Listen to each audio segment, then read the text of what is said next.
Hello friends, ఎప్పుడు టమాటా కర్రీయేనా? ఇలా ఒకసారి ట్రై చేయకూడదు? టమాటా మామిడికాయ కర్రీ. ముందుగా స్టవ్ ఆన్ చేసుకొని బాణీ పెట్టి అందులో 2 tablespoon oil, teaspoon ఆవాలు, టీ స్పూన్ జీలకర్ర, టీ స్పూన్ పచ్చెనగపప్పు, టీ స్పూన్ సాయిపప్పు, కరివేపాకు వేసి వేగనివ్వాలి. సన్నగా తరిగిన ఉల్లిపాయ ముక్కలు, పచ్చిమిర్చి ముక్కలు వేసి వేగనివ్వాలి. సన్నగా తరిగిన టమాటా ముక్కలు వేసి ఒక 5 మినిట్స్ మగ్గనివ్వాలి.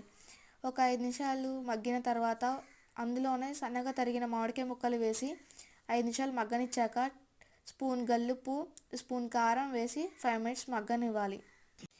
గ్రేవీకి సరిపడా వాటర్ వేసి ఒక 5 మినిట్స్ ఆగాక కలుపుకొని కొత్తిమీర వేసి స్టవ్ ఆఫ్ చేసి సర్వ్ చేసుకోవడమే. వేడివేడిగా టమాటా మామిడికాయ కర్రీ రెడీ. వేడివేడి అన్నంలో సర్వ్ చేసుకొని తింటే పుల్ల పుల్లగా ఉంటుంది. Like, share, subscribe.